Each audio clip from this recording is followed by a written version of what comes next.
어제 열린 한국은행 국정감사에서는 이주열 한국은행 총재가 다음 달 기준금리 인상을 공식 시사했습니다. 다만 경기와 물가 흐름에 영향을 주지 않아야 한다는 전제 조건을 달았는데요.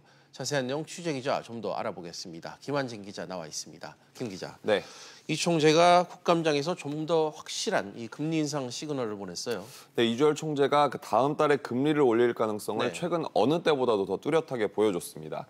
한국은행은 지난 18일이었죠. 금융통화위원회 당시 발표했던 통화정책 방향 문구에서 기존 통화정책 완화 정도의 추가 조정 여부를 신중히 판단해 나갈 것이라는 표현에서 신중이라는 표현을 뺐었는데요.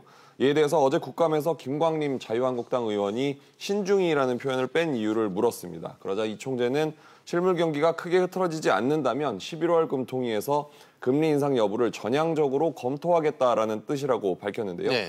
금리 인상이 다가왔음을 의미하는 것이냐 이런 물음에도 재차 그렇다고 답을 하면서 금융안정 위험성이 커져 이에 대한 경계심을 갖고 통화정책을 운용할 시점이 왔다 이렇게 밝혔습니다.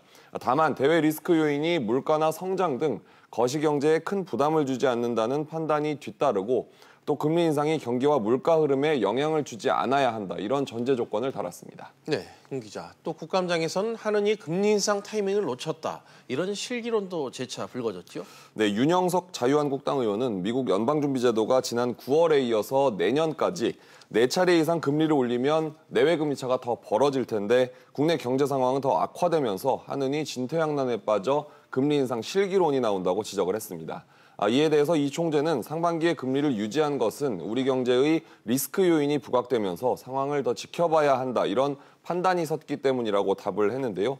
또 앞서서 경제 성장률 전망치를 내린 것에 대해서는 경기 하강 국면이나 침체라고 생각하지 않는다. 이러면서 다음 달 금리 인상의 명분을 찾는 모습도 보여줬습니다. 네, 일단 하느니 다음 달 기준금리를 올렸을 경우 시중금리도 이제 뒤따라 계속해서 오를 텐데 가계대출 부실 위험도 더 커지겠죠. 네, 일단 이주열 총재의 어제 금리 인상 시사 발언이 전해지면서 채권과 외환 시장이 바로 반응을 했습니다. 3년 만기와 5년 만기 국고채 금리는 각각 2.01bp와 2.1bp씩 상승한 2.009% 그리고 2.163%로 거래를 마감을 했는데요.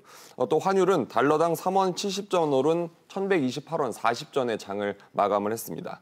하느니 어제 국감에 제출한 자료에 따르면 금리가 1%포인트 오를 경우 고위험 가구가 4만 2천 명가량 늘면서 총 39만 명에 달할 수 있는 것으로 나타났습니다. 고위험 가구는 빚을 갚기 위해서 버는 돈이 40%를 넘게 쓰고 자산을 다 팔아도 대출에서 못 벗어나는 가구를 가리키는데요.